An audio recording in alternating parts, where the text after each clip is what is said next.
Hello बच्चों, उम्मीद करता हूँ आप सब लोग बहुत अच्छे होंगे। मैं हूँ गणेश राणा कोटी। हमने फ़िज़िक्स का एक पैकेज बनाया है उन बच्चों के लिए जो 12th में हैं और बोर्ड के लिए प्रिपेयर कर रहे हैं। और ये सेकंड चैप्टर का 11th लेक्चर है। पिछले लेक्चर में हमने आपको क्विज़ दिया था, क्विज़ 2.10, तो उसी का सॉल्यूशन यहाँ पे देख लेते हैं। इसमें बोल रहा है कि draw graph between electric potential and distance. पहला पार्ट है फॉर अ पॉइंट चार्ज, दूसरा पार्ट है for an electric dipole on its axis. R a से बहुत बड़ा है, वही वाली कंडीशन, ठीक है। तो क्या बोलना चाह रहा है ये कि ग्राफ बनाना है हमको पोटेंशियल और डिस्टेंस के बीच में। पॉइंट चार्ज के लिए तो हमको पता ही है फॉर्मूला क्या होता है, पहले फॉर्मूला देख लेते हैं। पहला पार्ट है फॉर पॉइंट चार्ज, ठीक है। तो पॉइंट चार्ज के लिए हमें पता है कि फॉर्मूला क्या होता है, पोटेंशियल का फॉर्मूला Q/R, ठीक है। Q/R, पॉइंट चार्ज ले लिया हमने Q, तो ये फॉर्मूला होता है ना पॉइंट चार्ज के लिए। तो अब इसका ग्राफ कैसे बनेगा? अब इसका ग्राफ ऐसे बना लेते हैं। मान लेते हैं कि यहाँ पे पोटेंशियल है वाई एक्सिस में और इस तरफ R है। तो जैसे जैसे R बढ़ेगा वैसे वैसे पोटेंशियल कम हो जाएगा। तो ऐसा ग्राफ आ जाना चाहिए हमारे पास, ठीक है। ये हम पहले भी पढ़ चुके हैं कि ऐसा ग्राफ आएगा। तो दूसरा देख लेते हैं, दूसरा पार्ट। यही चीज़ बनानी है पोटेंशियल और डिस्टेंस के बीच में for an electric dipole axis पे। तो इलेक्ट्रिक डाइपोल एक्सिस पे फॉर्मूला क्या होता है? देखो, डाइपोल की वजह से जो पोटेंशियल का फॉर्मूला होता है वो Kp cos theta upon R² होता है। लेकिन on axis of dipole theta की वैल्यू क्या हो जाएगी? ये पढ़ चुके हैं ना हम। एक्सिस पे थीटा कितना हो जाता है? थीटा हो जाता है 0 डिग्री, ठीक है। 0 डिग्री हो जाता है, तो यहाँ पे 0 डाल दो, थीटा 0 डाल दो, तो कितना हो जाएगा? पोटेंशियल हो जाएगा Kp cos theta cos 0 upon R², ठीक है।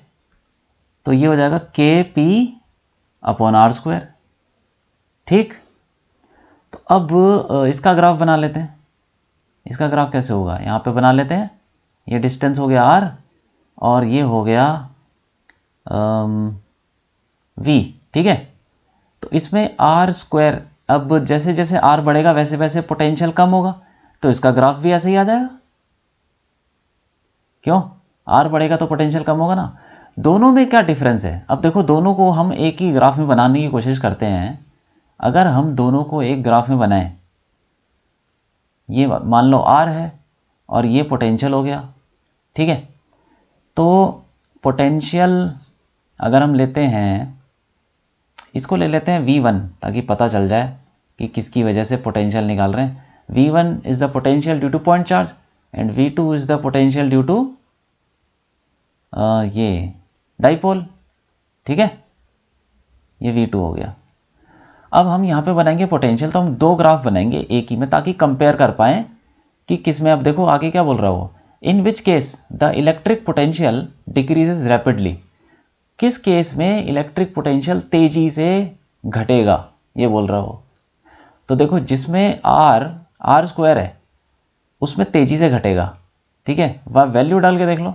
यहाँ पे पहले ले लो, ये ले लो 2, R की वैल्यू 2 ले लो तो KQ/2, और यहाँ पे R की वैल्यू 2 लोगे तो KP/4, ठीक है। और फिर अगला क्या होगा? अगर R की वैल्यू 3 लोगे तो KQ/3, और यहाँ पे 3 लोगे R की वैल्यू तो KP/9 हो जाएगा। तो पहले क्या था? जब हमने R2 रखा तो KQ/2 और R3 रखा तो KQ/3। तो KQ/2 से KQ/3 जा रहा है, और ये R अगर हम 2 रखेंगे तो KP/4 आएगा, और 3 रखेंगे तो KP/9 आएगा। तो KP/4 से KP/9 जा रहा है। तो ये तो बहुत तेजी से घट गया ना। देखो एग्जाम्पल समझ में आया कि नहीं आया?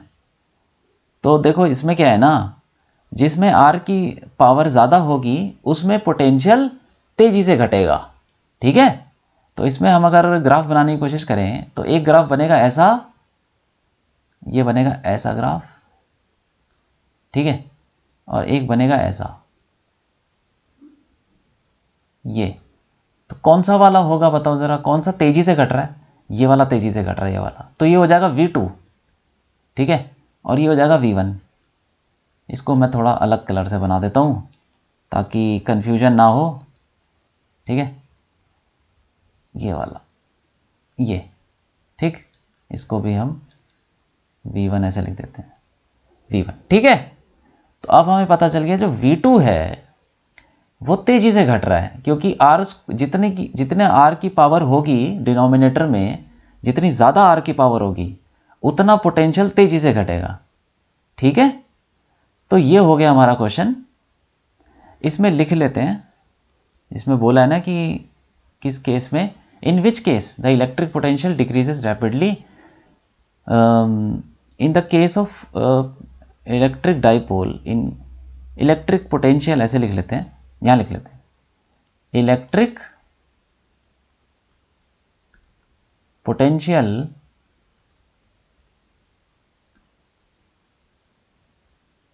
ड्यू टू डाइपोल डिक्रीजेस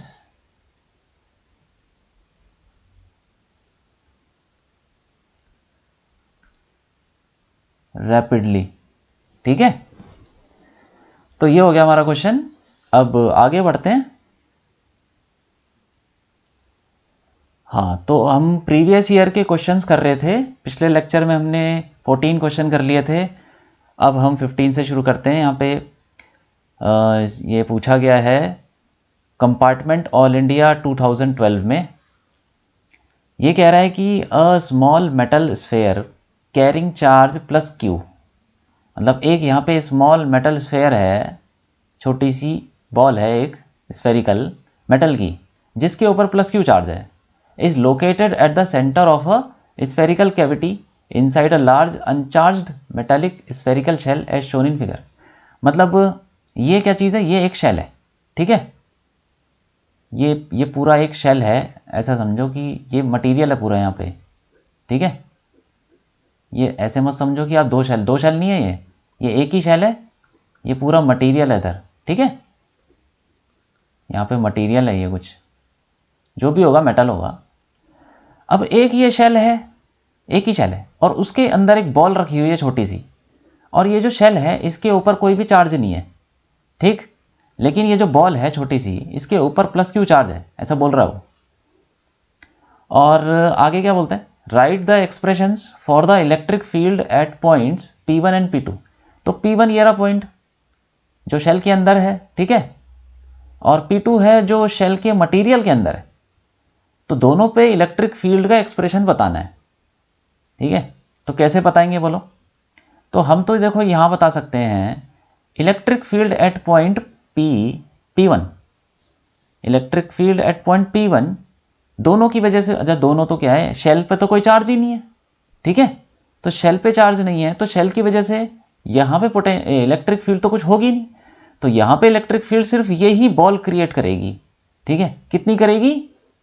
जो भी होता है हम पढ़ चुके हैं कि ये जो कंडक्टर है, ये छोटी सी जो बॉल है, ऐसे समझ लो ये छोटी सी बॉल है, इसके ऊपर चार्ज प्लस क्यू है, तो चार्ज तो ऐसे फैला होगा, ठीक है, सरफेस पे, तो ये एक शेल की तरह फैल गया। तो अब इसके बाहर है ना पॉइंट P1, तो कितना होगा यहाँ पे इलेक्ट्रिक फील्ड? ये तो मान लो कि सेंटर से ये डिस्टेंस है R, सेंटर से R डिस्टेंस पे, ठीक है। तो अब इलेक्ट्रिक फील्ड कितनी हो जाएगी यहाँ पे P1 पे? इलेक्ट्रिक फील्ड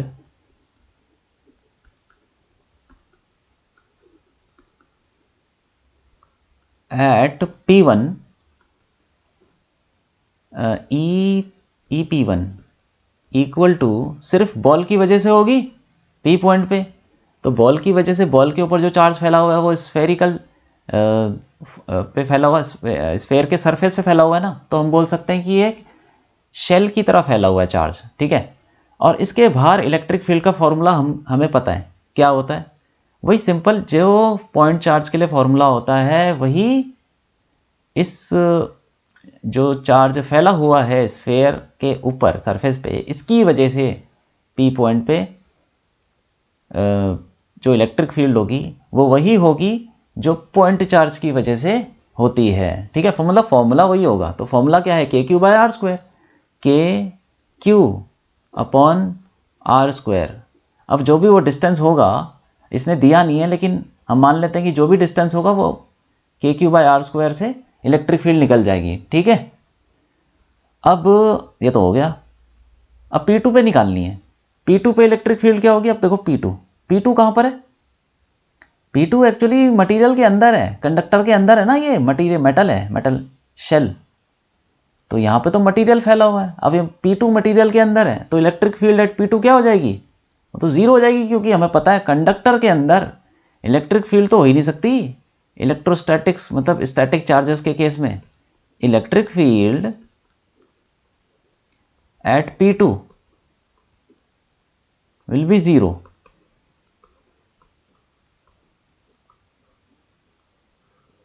क्यों होगा, एज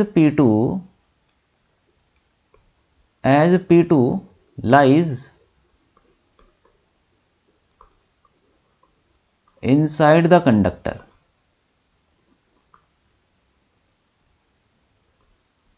ठीक है, तो P2 कंडक्टर के अंदर लाई कर रहा है, इसीलिए उसके ऊपर वहां पे इलेक्ट्रिक फील्ड जीरो होगी। ठीक है, और क्या बोल रहा है ये, आगे भी देखो क्या बोलता है, draw the pattern of electric field lines in this arrangement.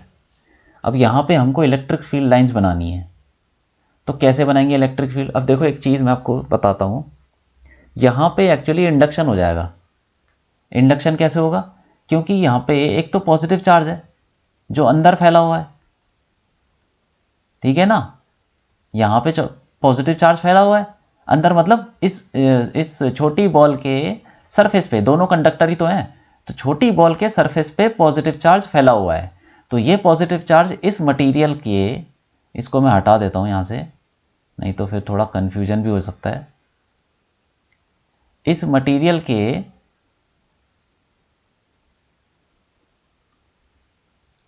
ये जो मेटल है, इसके अंदर जो इलेक्ट्रॉन है वो इसकी तरफ अट्रैक्ट हो जाएंगे, तो यहां पे आ जाएंगे नेगेटिव चार्ज, यहां पे नेगेटिव चार्ज आ जाएगा इस वाले सरफेस पे। ठीक है, जो पॉजिटिव चार्ज के पास जाने की कोशिश कर रहा है। ठीक, ये नेगेटिव चार्ज आ गया, ऐसे फैल जाएगा। और ये तो चलो शेल है, इसके ऊपर टोटल चार्ज तो जीरो है, तो नेगेटिव चार्ज यहां आ गया, तो पॉजिटिव चार्ज दूर भी तो भागेगा, पॉजिटिव चार्ज इस वाले सरफेस पे आ जाएगा। देखो चार्ज तो सरफेस पे ही होगा, अब चाहे वो इंडक्शन से हो, चाहे आप उस कंडक्टर के ऊपर चार्ज दे दो रबिंग से या किसी और तरीके से, तो चार्ज जो भी आएगा सरफेस पे ही आएगा, चाहे अंदर वाले पे आए चाहे बाहर वाले पे आए। ठीक है, तो पॉजिटिव चार्ज यहां बाहर वाले सरफेस पे फैल जाएगा ऐसे। ठीक, अब क्या होगा, तो इलेक्ट्रिक फील्ड बनानी है, उसने बोला है ड्रॉ करना है इलेक्ट्रिक फील्ड लाइंस। कैसी होंगी यहां पे, अब कैसी होंगी, देखो पॉजिटिव चार्ज से तो निकलेंगी और खत्म कहाँ होंगी, नेगेटिव चार्ज पे। पॉजिटिव चार्ज से निकलेंगी, नेगेटिव चार्ज पे खत्म हो जाएगी, पॉजिटिव चार्ज से निकलेगी, नेगेटिव चार्ज पे खत्म। ठीक है, ऐसा होता रहेगा, ये होता रहेगा, ये लो ऐसा हो गया, ये बन गई। ये इलेक्ट्रिक फील्ड लाइंस तो हमने बना दी अंदर। ठीक है, पॉजिटिव से निकली, नेगेटिव पे खत्म हो गई, ऐसे बन जाएगी। कितनी भी बना सकते हो, मैंने तो थोड़ी सी बनाई है, लेकिन बस ये दिखाने के लिए बनाई है कि इलेक्ट्रिक फील्ड पॉजिटिव से निकल रही है, नेगेटिव तक जाएंगी। उसके बाद अंदर तो इलेक्ट्रिक फील्ड होगी नहीं, ये तो हमें पता ही है। ठीक है, अंदर इलेक्ट्रिक फील्ड नहीं होगी, क्योंकि कंडक्टर के अंदर तो इलेक्ट्रिक फील्ड हो ही नहीं सकती स्टैटिक चार्जेस के केस में। अब देखो ये जो पॉजिटिव चार्ज है ये भी तो सरफेस पे है, तो यहां से भी तो इलेक्ट्रिक फील्ड लाइंस निकलेंगी बाहर को।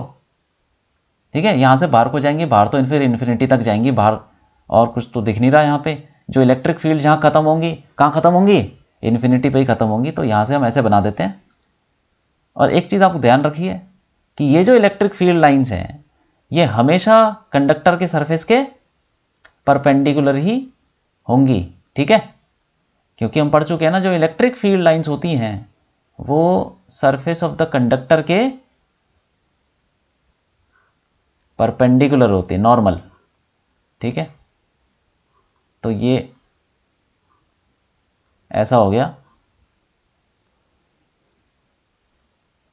ये बन गई हमारी इलेक्ट्रिक फील्ड लाइंस।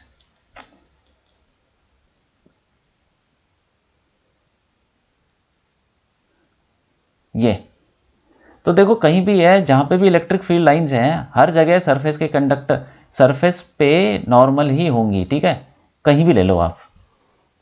ये हो गया हमारा इलेक्ट्रिक फील्ड लाइंस का पैटर्न, ऐसा बनेगा। इंडक्शन हो जाएगा और इलेक्ट्रिक फील्ड लाइंस पॉजिटिव से नेगेटिव और पॉजिटिव से बाहर निकल रही हैं, ऐसे जाएगी, ठीक है। तो ये हो गया हमारा क्वेश्चन। अब आगे बढ़ते हैं, 16 देखते हैं। इसमें ये दिल्ली में पूछा गया है 2013 में।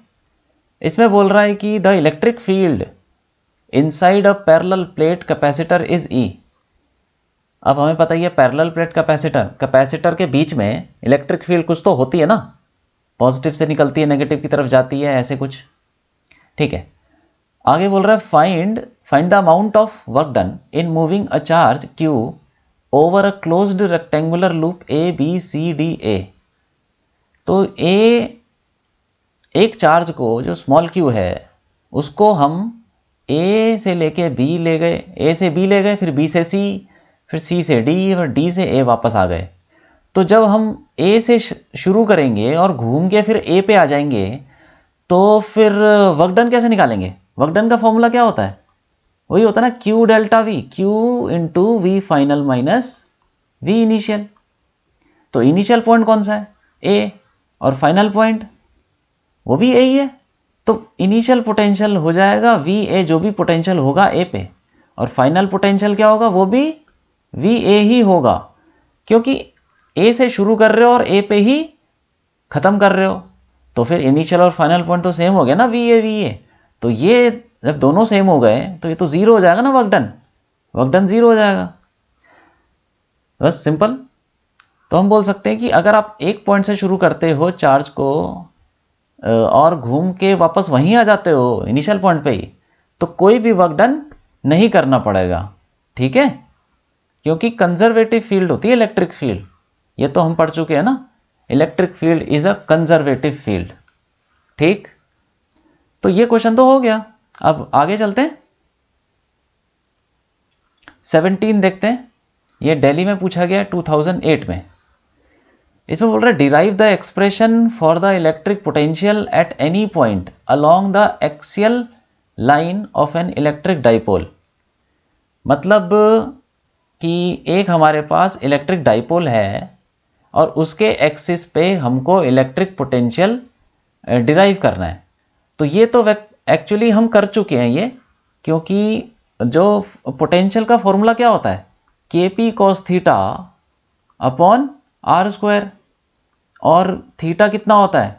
0 फॉर एक्सिस पे निकालना है तो थीटा 0 कर दो और बस के पी बाय आर स्क्वायर आ जाएगा, ठीक है। लेकिन अब ये डिराइव करने को बोल रहा है तो हम इसका यूज नहीं करेंगे, हम बेसिकली हम शुरू से करेंगे, ठीक है। इसका यूज नहीं कर सकते क्योंकि ये डेरिवेशन तो फिर ये तो फॉर्मूला यूज करने वाला हो गया ना, हम फॉर्मूला यूज कर रहे हैं। तो अब कैसे करेंगे इसको?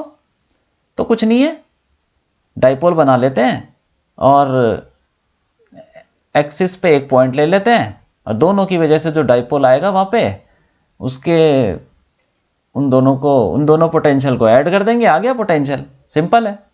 तो मान लेते हैं यहां पे एक हमारा नेगेटिव चार्ज है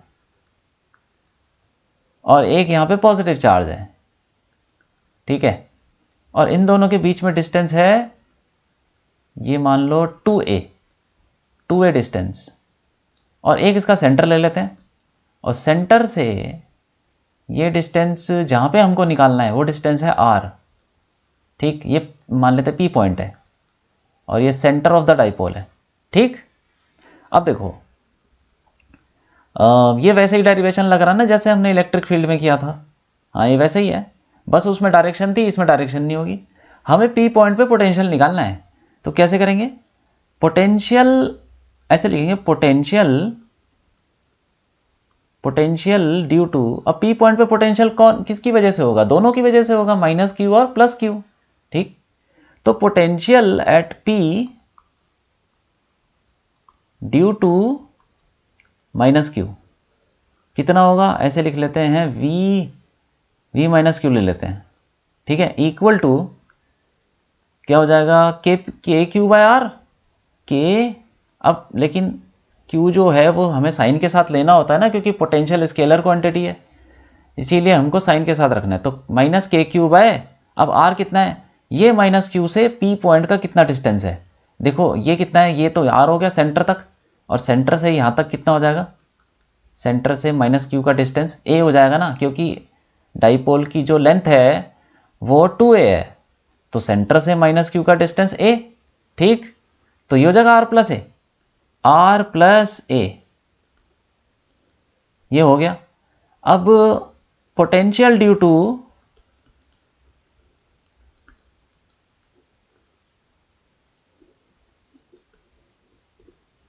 potential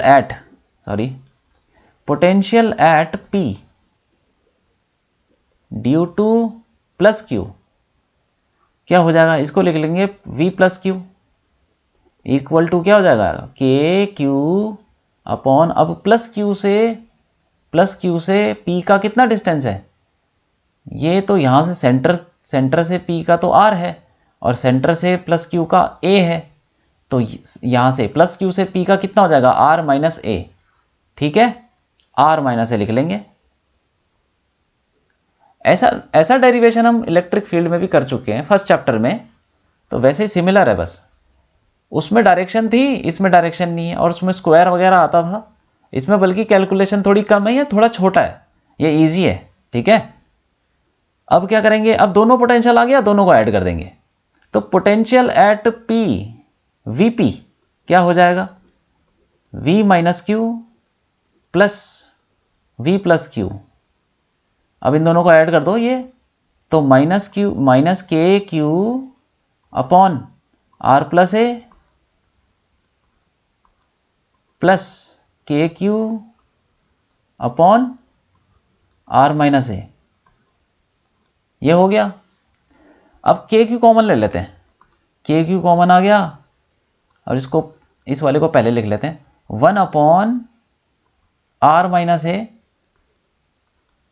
minus 1 upon are plus ए।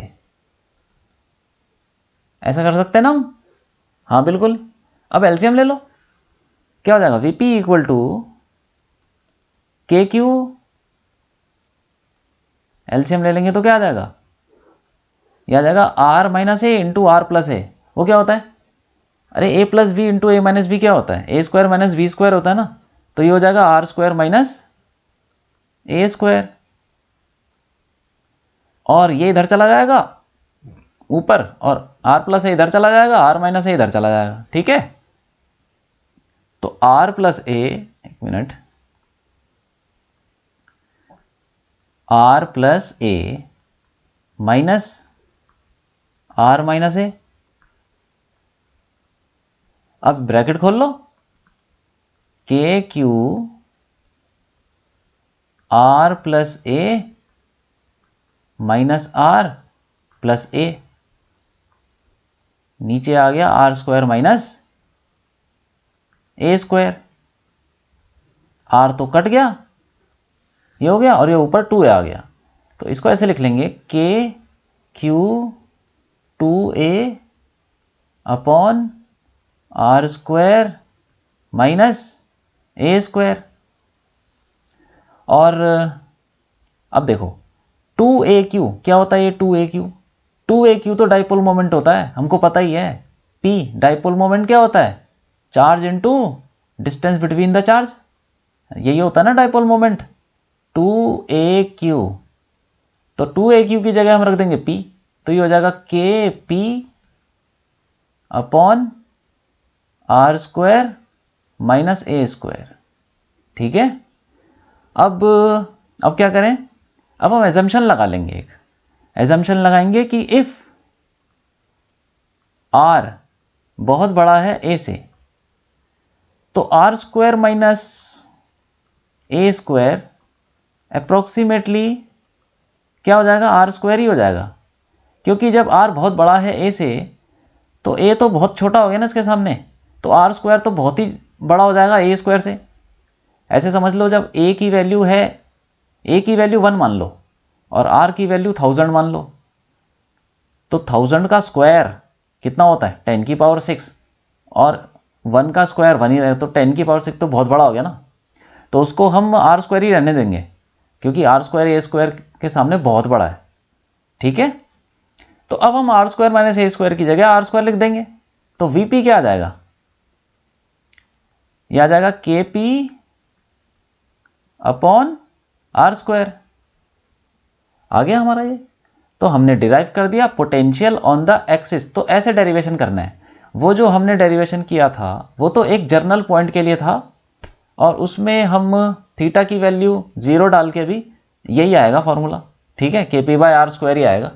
लेकिन अगर डिराइव करने के लिए बोला ना आपको एक्सिस पे, along the axial line, axis पे पूछा है, तो आपको ऐसे ही करना पड़ेगा।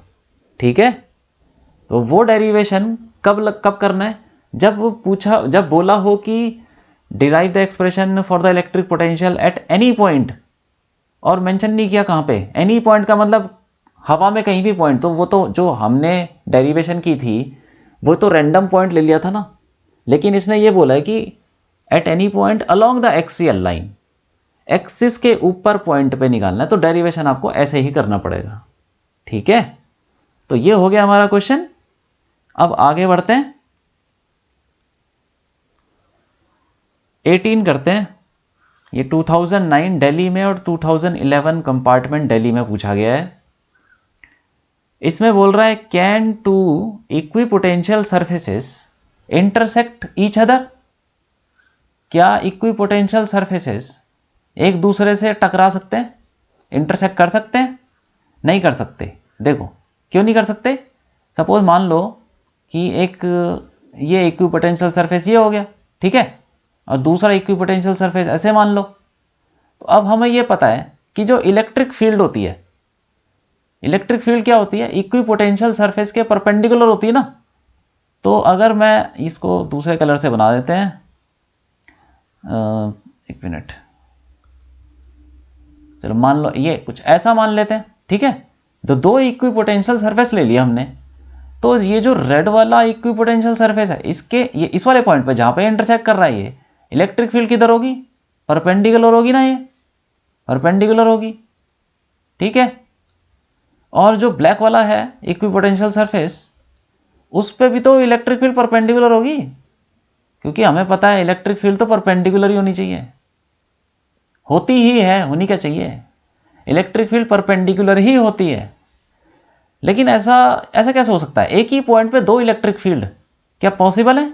नहीं पॉसिबल है। इलेक्ट्रिक फील्ड है ये ई, एक ही पॉइंट पे इलेक्ट्रिक फील्ड की दो डायरेक्शन पॉसिबल नहीं है, इसीलिए इक्विपोटेंशियल सरफेस इंटरसेक्ट नहीं कर सकते। ठीक है, तो ये लिख लेंगे इसमें, as electric field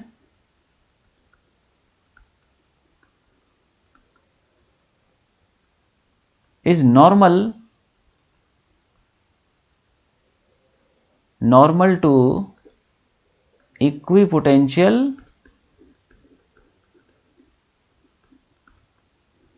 surface,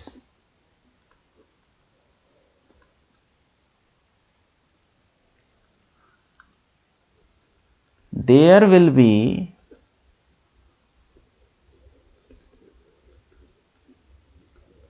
two directions of electric field, there will be two directions of electric field at the point of intersection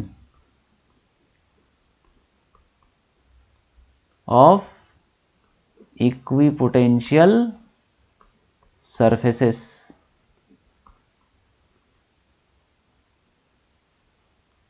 एक मिनट, surfaces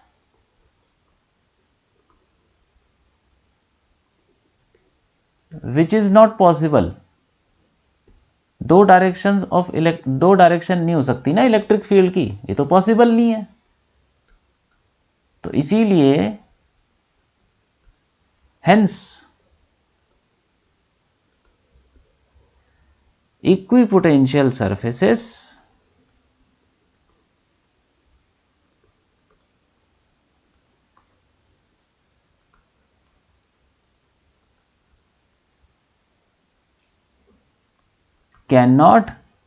can't intersect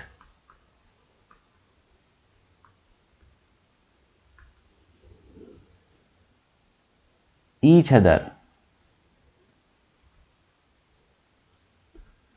ठीक है, तो ये हो गया रीजन। और आगे देखो कुछ और भी है, पूछा है शायद उसने, गिव रीजन, तो रीजन हमने दे दिया।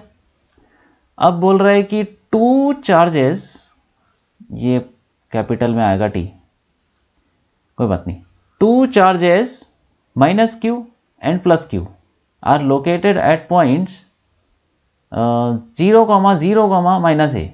मतलब ये तो आ गया z एक्सिस पे, आ गया z एक्सिस पे ना ये, हाँ x0 y0 और ये z ही बचा, तो z एक्सिस पे है। एंड b 0 0 प्लस a, तो ये भी z एक्सिस पे है। तो ऐसा बना लेते हैं, चलो हम z एक्सिस को हम बना लेते हैं, ये z एक्सिस है मान लेते हैं, ठीक। इस पे कोई पॉइंट है, यहाँ पे एक पॉइंट है a, ये वाला, और एक मान लेते हैं ये b है, ठीक है। a के कोऑर्डिनेट्स दे रखे हैं 0,0, माइनस a, और b के दे रखे हैं 0,0, प्लस a, ठीक, ऐसा दे दिया। तो बोल रहा है कि how much work is done in moving a test charge from point p 7,0,0 to q -3,0,0।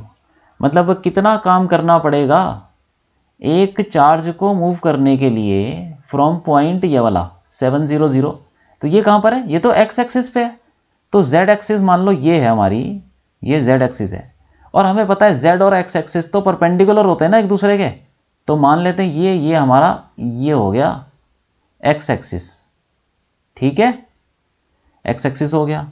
अब बोल रहा है कि कहाँ से ले जाना है, ये मान लो कोई पॉइंट है p पॉइंट, इसके कोऑर्डिनेट्स हैं 7,0,0, और ये हो गया कहाँ पे ले जाना, -3,0,0, तो -3 ये हो गया, q -3,0,0, ठीक है। और ये भी बोल रहा है कि वो चार्जेस रखे हुए माइनस क्यू और प्लस क्यू, ए और बी पे। ए पे क्या रखा हुआ है, माइनस क्यू, और बी पे रखा हुआ प्लस क्यू, तो ये तो डाइपोल हो गया एक, माइनस क्यू प्लस क्यू है ना, इनके बीच में डिस्टेंस है कुछ, तो डाइपोल हो गया ना। अब डाइपोल हो गया तो ये देखो कि ये ओरिजिन है, ठीक है, ओरिजिन ओ ले लो, तो ओरिजिन से जितना नीचे, कितना डिस्टेंस है ये नीचे की तरफ, ओ ए कितना है, ओ ए है ए के बराबर, स्मॉल ए, ठीक है, और ओ बी कितना है, ओ बी भी उतना ही है, स्मॉल ए के बराबर। इसका मतलब ये जो पॉइंट है ये तो सेंटर हो गया ना डाइपोल का, जितना ऊपर है ये, सेंटर से जितना ऊपर है बी उतना ही नीचे है ए, तो सेंटर ऑफ द डाइपोल क्या हो गया, ओरिजिन, ठीक है। अब ये क्या चीज़ है, ये लाइन है, एक्चुअली ये जो लाइन है ये इक्वेटोरियल एक्सिस बोल सकते हैं। अब एक्स एक्सिस क्या बन गई, x axis is equatorial axis, equatorial axis हो गई, इक्वेटोरियल एक्सिस डाइपोल की। अब हमें पता है कि इक्वेटोरियल एक्सिस पे या इक्वेटोरियल प्लेन पे पोटेंशियल की वैल्यू क्या होती है, 0 होती है ना। ठीक है, ये परपेंडिकुलर बाइसेक्टर, ये ना, ये जो एक्स एक्सिस है ये परपेंडिकुलर बाइसेक्टर है डाइपोल का। और परपेंडिकुलर बाइसेक्टर क्या होता है, वो तो इक्वेटोरियल एक्सिस होती है। और इक्वेटोरियल एक्सिस के ऊपर हर पॉइंट का पोटेंशियल 0 होता है। ठीक है, ये हम पढ़ चुके हैं। तो हम बोलेंगे कि potential of P equal to potential of Q equal to 0। अब वर्क डन, किसी भी चार्ज को, सपोज कोई चार्ज है कैपिटल Q, नहीं कैपिटल Q नहीं है तो पॉइंट है, मान लेते Q1, किसी भी चार्ज को मूव कराते हैं Q1 सपोज, कहां से कहां, P से Q। तो P से Q का होगा VQ potential, final potential minus initial potential. लेकिन हमको पता है ये दोनों 0 ही हैं, तो 0 ही आ गया ना वर्क डन। तो ठीक है, वर्क डन 0 ही आ गया। और ये हम देख भी चुके हैं कि ऐसे क्वेश्चन कर चुके हैं जिसमें इक्वेटोरियल प्लेन के ऊपर चार्ज को ले जाने में कोई भी वर्क डन नहीं करना पड़ता। ठीक है, इक्वेटोरियल एक्सिस पे या इक्वेटोरियल प्लेन के ऊपर चार्ज को मूव कराने के लिए वर्क डन जो होगा वो 0 होगा। ठीक, तो ये हो गया हमारा क्वेश्चन। अब आगे बढ़ते हैं, 19 देखते हैं। ये 2008 दिल्ली में और 2009 में भी पूछा गया है। इसमें बोल रहा है draw 3 equipotential surfaces corresponding to a field that uniformly increases in magnitude but remains constant along z direction. मतलब अब z डायरेक्शन क्या, ऊपर ले लेते हैं, चलो z डायरेक्शन ऊपर ले लेते हैं ऐसे, ये z डायरेक्शन है। एक मिनट, इसको ऐसे बना लेते हैं, फिर ये गड़बड़ बन गया, सीधा बना लेते हैं इसको। ऐसा टेढ़ा क्यों बन रहा है यार ये। अब सही है, ये z डायरेक्शन ले लेते हैं।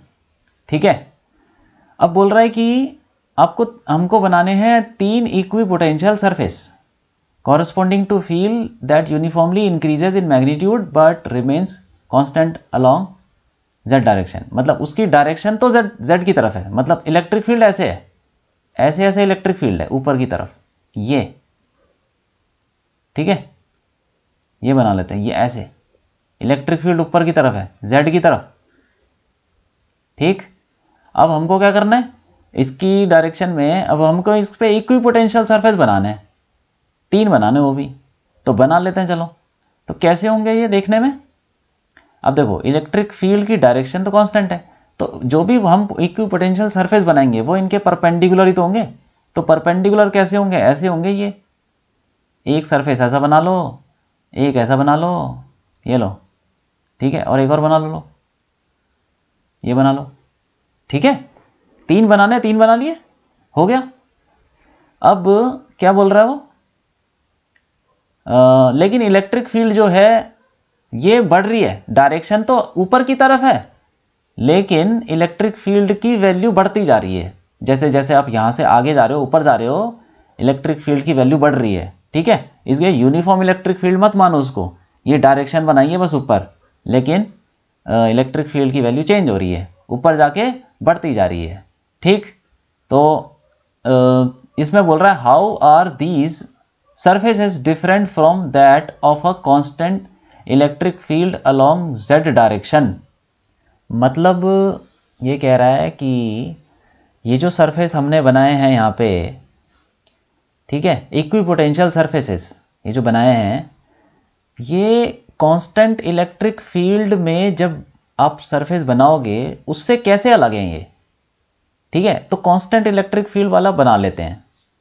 कांस्टेंट इलेक्ट्रिक फील्ड वाला भी ऐसे ही हो जाएगा, ये z एक्सिस मान लेते हैं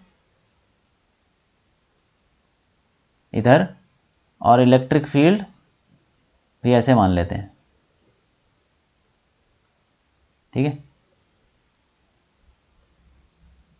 ऐसे बना लेते हैं।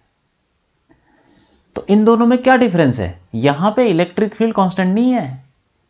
ठीक है, बोल रहा है ना वो कि जो इस वाले केस में electric field increases in magnitude but remains constant along z direction. मतलब डायरेक्शन तो z की तरफ है, लेकिन वो वैल्यू उसकी बढ़ती जा रही है, आगे की तरफ वैल्यू बढ़ती जा रही है।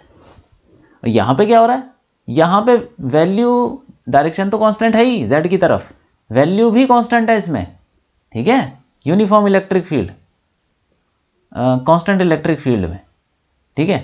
तो अब इसमें सरफेस कैसे होंगे, इसमें सरफेस भी इसके परपेंडिकुलर ही बनेंगे, ऐसे ऐसे ऐसे, ठीक है। लेकिन डिफरेंस क्या होगा इनमें, यहां पे भी परपेंडिकुलर बन रहे हैं, यहां पे भी परपेंडिकुलर बन रहे हैं, तो वही पूछ रहा है कि यहां पे डिफरेंस क्या होगा इन दोनों में। तो इन दोनों के बीच में डिफरेंस समझने के लिए हम रिलेशन बिटवीन इलेक्ट्रिक फील्ड और पोटेंशियल का यूज करते हैं, ठीक है। तो क्या हो जाएगा, ये हमें पता है कि जो dv है equal to minus E dot D R, ठीक है। इसको देखो ऐसे भी लिख सकते हैं, थोड़ा सिंपल, हम थोड़ा समझने के लिए इसको ऐसे लिख सकते हैं, E equal to delta V by delta R, ये भी लिख सकते हैं, ठीक है, लिख सकते हैं। माइनस वगैरह अभी छोड़ दो, अभी हम वैल्यू तो नहीं निकाल रहे ना, अगर कोई वैल्यू निकाल रहे होते तब हम ये माइनस वगैरह इंटीग्रेशन ये सब देखते, लेकिन हम ऐसे भी लिख सकते हैं, ये dv को लिख लो डेल्टा v और dr को लिख लो डेल्टा r, और डायरेक्शन तो एक ही है, ये इस तरफ जा रहे हैं, ठीक है।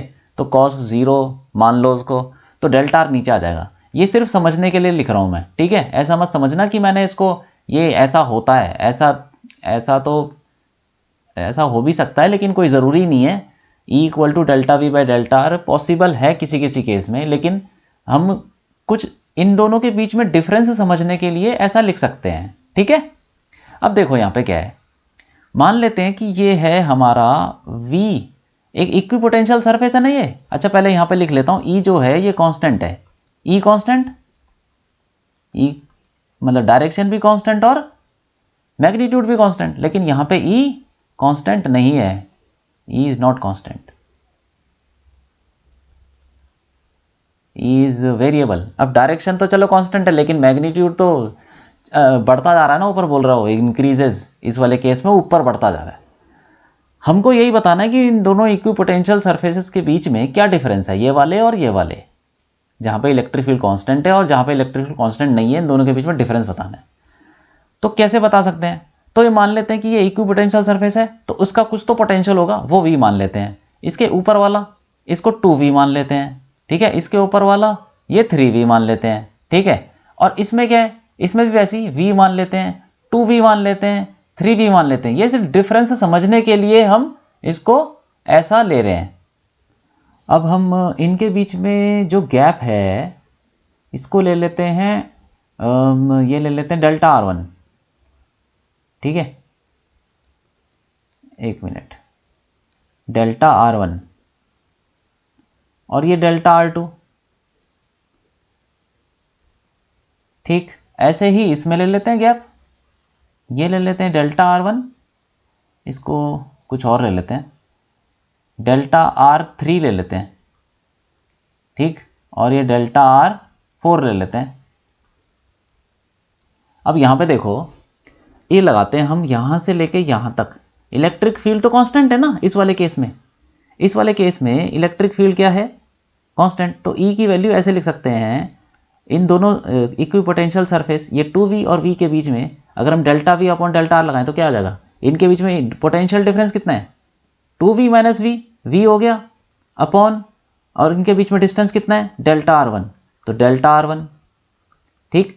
और E की वैल्यू को ऐसे भी लिख सकते हैं, E तो कांस्टेंट ही है ना, तो इसको ऐसे भी लिख सकते हैं 3V, और इन दोनों के बीच में 3V माइनस 2V, इन दोनों सरफेस के बीच में भी इक्वेशन लगा सकते हैं, तो वो ये हो जाएगा 3V माइनस 2V, तो V हो जाएगा, ठीक है, अपॉन डिस्टेंस क्या है डेल्टा R2, ऐसे लिख सकते हैं E को, क्योंकि E तो कांस्टेंट है।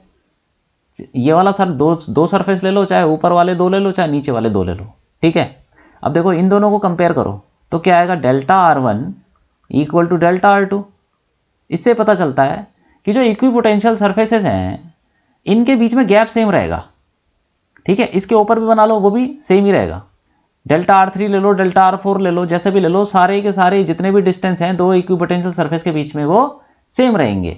अब इसमें आ जाते हैं, इसमें देखते हैं सेम चीज, E की वैल्यू, E यहां से लेके, अब E तो अलग अलग है, E तो इंक्रीज हो रहा है ना, ऊपर जाके इंक्रीज हो रहा है। तो मतलब ये हुआ कि अगर मैं नीचे वाले दो सरफेस लूं तो उसको मैं बोल देता हूं E1, यहां पे इलेक्ट्रिक फील्ड मान लेता हूं E1 है, और यहां पे E2 मान लेता हूं।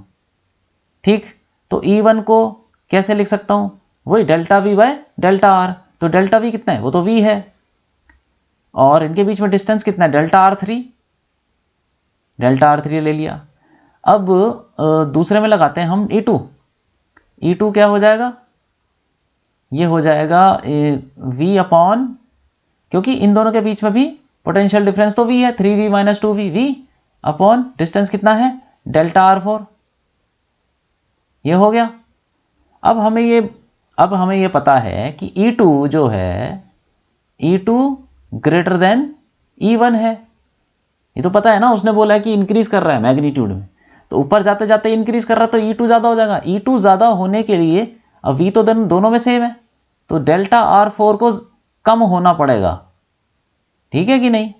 अगर E2 ज्यादा हो जाएगा तो डेल्टा R4 कम होना पड़ेगा ना, तभी तो E2 ज्यादा होगा।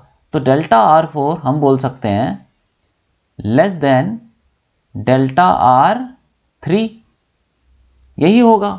देखो डेल्टा R4 अगर कम हुआ तभी तो इलेक्ट्रिक फील्ड ज्यादा होगी, और डेल्टा R3 ज्यादा हुआ तभी तो इलेक्ट्रिक फील्ड कम होगी। तो मतलब तभी तो E2 E1 से बड़ा होगा जब डेल्टा R4 छोटा होगा डेल्टा R3 से, ठीक है। तो हम ये बोल सकते हैं कि इस केस में जो इक्विपोटेंशियल सरफेसेज हैं वो इक्वली स्पेस्ड है। इस केस में इक्वली, ऐसे बोल सकते हैं, इक्वली स्पेस्ड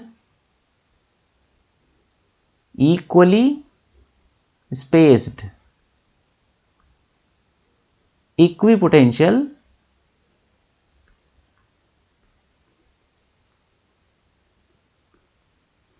सरफेसेस, ठीक है। और इस केस में इक्वली स्पेस्ड नहीं है, तो मतलब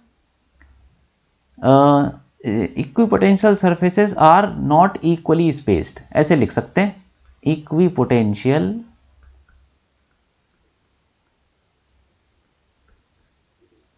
surfaces are not equally spaced, ठीक है। तो ये चीजें हमने देख ली कि अगर इलेक्ट्रिक फील्ड यूनिफॉर्म है तो इक्विपोटेंशियल सरफेस जो है उनके बीच में गैप जो होगा बराबर होगा, और जब इलेक्ट्रिक फील्ड कांस्टेंट नहीं है तो गैप बराबर नहीं होगा, ठीक है। तो ये चीज आपको याद रखनी है। तो ये हो गया हमारा क्वेश्चन। अब आगे बढ़ते हैं, 20 देखते हैं। कंपार्टमेंट ऑल इंडिया 2008 में पूछा गया है। इसमें बोल रहा है why do the equipotential surfaces get closer as the distance between the equipotential surface and the source charge decreases। अच्छा, तो ये हम पॉइंट सोर्स लेते हैं। देखो इसमें क्या बोल रहा है ये कि इक्विपोटेंशियल सरफेसेस पास पास क्यों आ जाते हैं, गेट क्लोजर पास पास क्यों आ जाते हैं, as the distance between the equipotential surface and the source charge decreases. मतलब कि एक पॉइंट चार्ज ले लेते हैं, ठीक है, क्यू ले लेते हैं कोई पॉजिटिव। अब ये पॉजिटिव चार्ज है, अब इसके हम इक्विपोटेंशियल सरफेस बनाते हैं।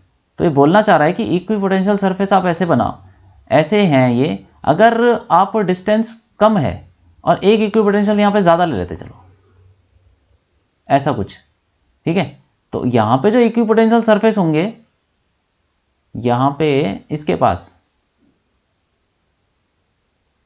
ये पास पास होंगे, ये बोलना चाह रहा है वो कि जो equipotential surface get closer as the distance between the equipotential surface and the source charge decreases. मतलब यहां पे मान लो ऐसा कुछ,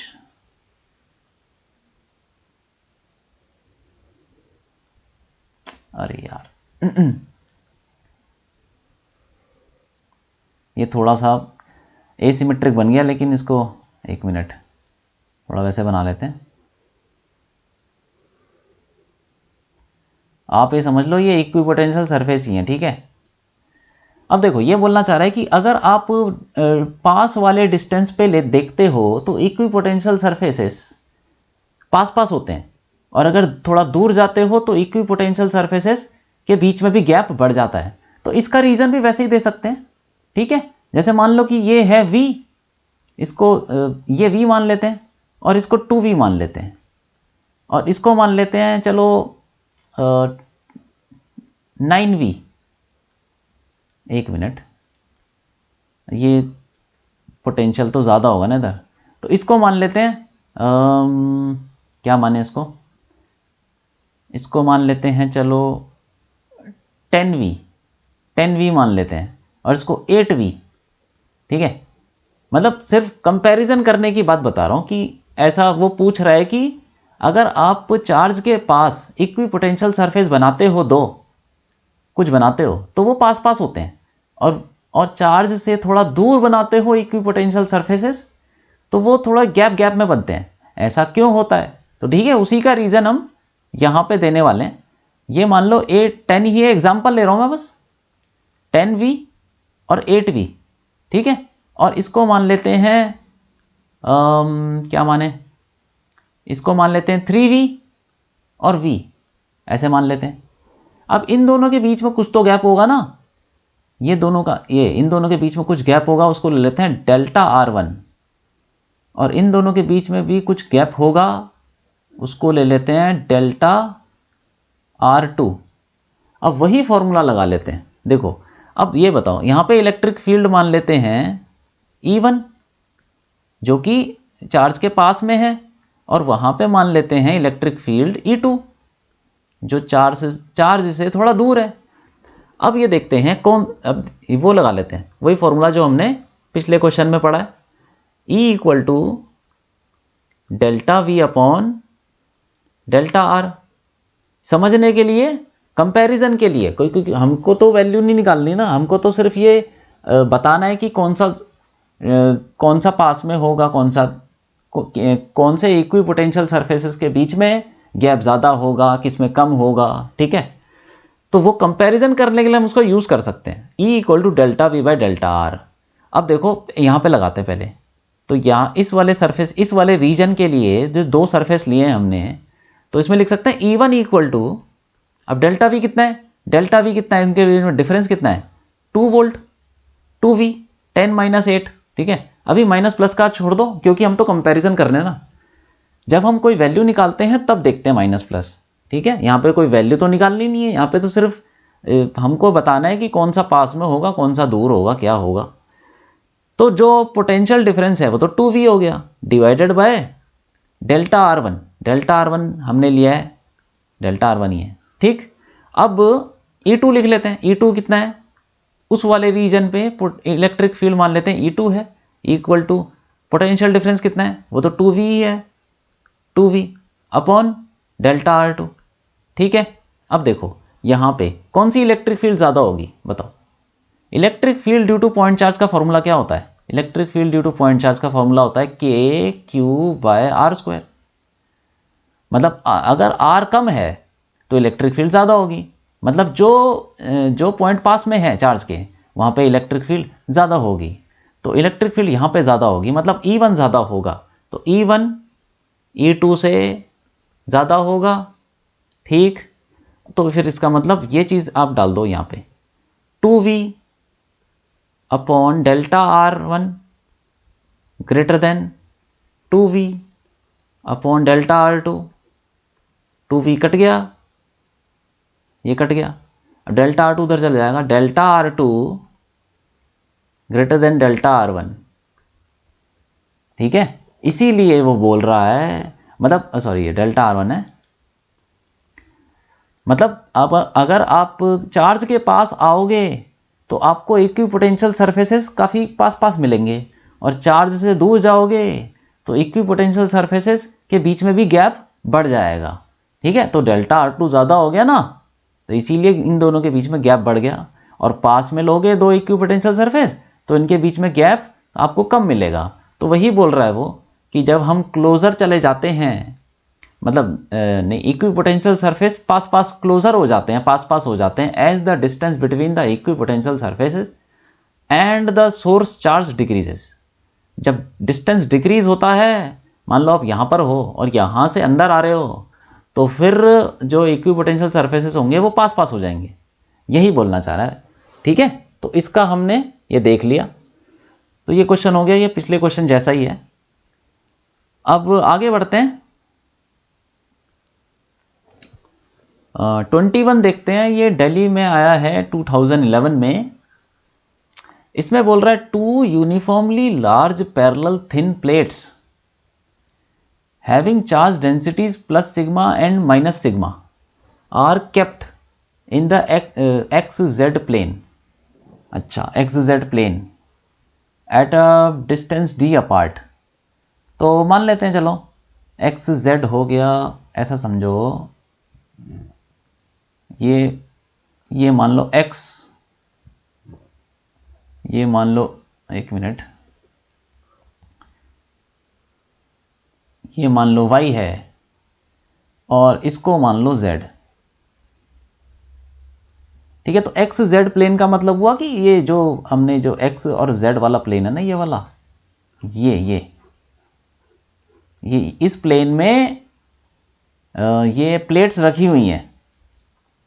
अभी बताता हूं क्या कहना चाह रहा है वो बोल रहा है कि दो थिन प्लेट्स हैं, दो प्लेट्स हैं लार्ज पैरेलल प्लेट्स। लार्ज का मतलब उसका एरिया काफ़ी बड़ा है, उसको आप इनफाइनाइट शीट मान सकते हो, ये कहना चाहता है वो। Large thin plates having charge densities, एक पे डेंसिटी है प्लस सिग्मा और एक पे है माइनस सिग्मा, और उसको रखा हुआ है, ऐसे समझो ये रखा हुआ है, ये नहीं, ऐसे ऐसे समझ लो, चलो ये ऐसे रखा है। और एक और प्लेट बना लेते हैं, ये दो प्लेट हैं। ठीक है, एक्स जेड प्लेन के पैरेलल में ही है, पैरेलल ही है, तो उसी को बोलते हैं एक्स जेड प्लेन में रखा हुआ है। ठीक है, अगर एक्स जेड प्लेन के पैरेलल है तो उसको हम एक्स जेड प्लेन में ही बोलते हैं। तो अब बोल रहा है कि एक के ऊपर प्लस चार्ज फैला हुआ है, प्लस चार्ज फैला हुआ है ऐसे। ठीक है, ये ऐसे मान लो, और काफी बड़ी प्लेट्स हैं, बोल रहा है बहुत बड़ी प्लेट्स हैं, तो हम इनफाइनाइट मान सकते हैं, बहुत लार्ज मान सकते हैं बहुत। और एक पे माइनस फैला हुआ है यहां पे ये। ठीक, तो ऐसे एक पे प्लस सिग्मा और एक पे माइनस सिग्मा। ठीक है, अब क्या करेंगे, अब क्या करें, क्या बोल रहा है वो। हाँ, तो सबसे पहले बोल रहा है इनके बीच में डिस्टेंस है इनके बीच में d is the distance between the plates. अब बोल रहा है sketch an equipotential surface due to electric field between the plates. मतलब हमें इक्विपोटेंशियल सरफेस बनाना। अब बताओ कि इसके बीच में इलेक्ट्रिक फील्ड कैसी होगी। इलेक्ट्रिक फील्ड तो ऐसे ही होगी ना, सीधे सीधे, हम तो पढ़ चुके हैं ना, ये तो कैपेसिटर की तरह ही है। दो शीट हैं, उनके बीच में एक पे पॉजिटिव एक पे नेगेटिव, तो पॉजिटिव से इलेक्ट्रिक फील्ड निकलेगी, नेगेटिव में चली जाएगी, तो ये हो जाएगा हमारा ऐसा इलेक्ट्रिक फील्ड, ऐसे आ जाएगी हमारे पास, ये यूनिफॉर्म ही होगी। ठीक, ये हो गया ऐसा कुछ। ठीक है, और बोल रहा है कि इक्विपोटेंशियल सरफेस बनाने हैं, तो इक्विपोटेंशियल सरफेस कैसे होंगे, ये तो इसी के परपेंडिकुलर बना दो, इलेक्ट्रिक फील्ड के परपेंडिकुलर। कैसे होंगे बताओ जरा। ऐसे होंगे, देखो यहां पे बना लेते हैं हम, ये ऐसे बना लेते हैं, ये भी ऐसे ही होंगे, इसी के पैरेलल हो जाएंगे, इन शीट्स के पैरेलल हो जाएंगे। अब मैंने तो एक बनाया, इसके बीच में और बना लो आप, जितने ही बना सकते हैं, ठीक है। अभी मतलब ऐसे ही बनाओगे, अगर और बनाने हो तो इसी के पैरेलल बना देंगे, बगल में एक और बना दूं क्या, बताओ, दूसरे कलर से बना देता हूं। अच्छा, उसने बोला कि sketch an equipotential surface, an का मतलब एक ही बनाना है, ठीक, दो बनाने की जरूरत नहीं है, एक बना दिया बहुत है। तो ये जो है इलेक्ट्रिक फील्ड के परपेंडिकुलर हो जाएगा और इन दोनों शीट के बीच में आ जाएगा, इन दोनों शीट के पैरेलल ही होगा, ठीक है। तो अब हाँ, और क्या बोल रहा है, if a particle of mass m and, अच्छा इनके बीच में इलेक्ट्रिक फील्ड वो हमको पता ही है कितनी होती है, इलेक्ट्रिक फील्ड कितनी होती है बताओ, सिग्मा अपॉन एप्सिलॉन नॉट होती है ना, sigma upon epsilon not, plates के बीच में इलेक्ट्रिक फील्ड, ये हम निकाल चुके हैं, ठीक है ना। हाँ, तो अब क्या करें, ये बोल रहा है, हाँ, if a particle of mass m and charge q remains stationary between the plates, मतलब एक पार्टिकल है जिसके ऊपर, एक पार्टिकल मान लो, यहां पे बना लेता हूं मैं, दोबारा बना लेता हूं, एक ये ऊपर वाली शीट है जिस पे नेगेटिव फैला हुआ है, और ये नीचे वाली शीट है जिस पे पॉजिटिव फैला हुआ है चार्ज, और इलेक्ट्रिक फील्ड है ऐसे जा रही है, पॉजिटिव से नेगेटिव जा रही है, ठीक, ऐसे बना लेते हैं, इलेक्ट्रिक फील्ड यूनिफॉर्म ही रहेगी। अब बोल रहा है कि if a particle of mass m, एक पार्टिकल है यहां पे जिसका मास है m, इसका मास m है, और क्या है, एंड चार्ज q है, ठीक, तो वो स्टेशनरी है, स्टेशनरी मतलब रुका हुआ, वो बिटवीन द प्लेट्स के बीच में कहीं रुका हुआ है ये। तो रुका हुआ है का क्या मतलब हुआ कि नेट फोर्स 0 होना चाहिए, ठीक है। तो नेट फोर्स का मतलब, इस पे देखो कितने फोर्स लग रहे हैं, एक फोर्स तो होगा mg लगेगा, वेट लगेगा ना, वेट लगता है हर बॉडी का, नीचे लगेगा जमीन की तरफ।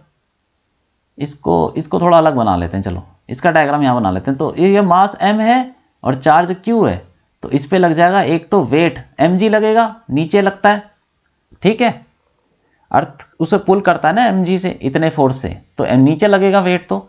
और दूसरा क्या है, दूसरा क्या लगेगा, अब इलेक्ट्रिक फील्ड देखो ऊपर की तरफ है ना, इलेक्ट्रिक फील्ड ऊपर है तो इस पे फोर्स लगाएगी, ऊपर लगाएगी फोर्स, ठीक है। तो ये फोर्स हो जाएगा ड्यू टू इलेक्ट्रिक फील्ड, और वो हमें पता है कि कितना होता है फोर्स, F की वैल्यू होती है Q इंटू ई, याद है कि नहीं है, ये हमने जब इलेक्ट्रिक फील्ड पढ़ी थी तो हमने पढ़े थे, ये फॉर्मूला पढ़ा था कि अगर किसी चार्ज को इलेक्ट्रिक फील्ड में रख देंगे तो उसके ऊपर फोर्स लग जाएगा Q इंटू ई, ठीक है। तो अब ये Q इंटू ई हो गया, तो अब ये रुका हुआ है चार्ज, जो पार्टिकल है ये रुका हुआ है का मतलब इस पे नेट फोर्स 0 है, जब मतलब जितना फोर्स नीचे लग रहा होगा उतना वो फोर्स ऊपर ही लग रहा होगा, तो हम बोल देंगे जो फोर्स है, force due to electric field वाला फोर्स इक्वल टू mg के बराबर हो जाना चाहिए, और ये फोर्स कितना है, QE के बराबर, तो Q और QE, ठीक है, इक्वल टू mg, ये हो गया।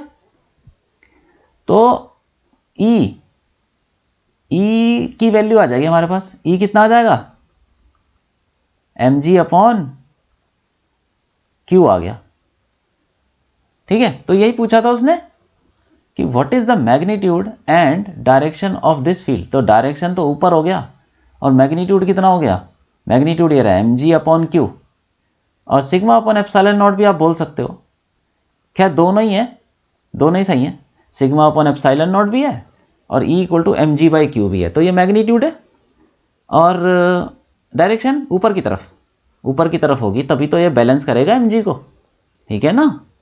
तो ये हो गया हमारा क्वेश्चन। अब आगे बढ़ते हैं, तो ये लेक्चर हो गया यहाँ पे ख़त्म, और क्विज 2.11 आपके लिए, आप इसे करिए और इसका सॉल्यूशन हम करेंगे नेक्स्ट लेक्चर में, ठीक।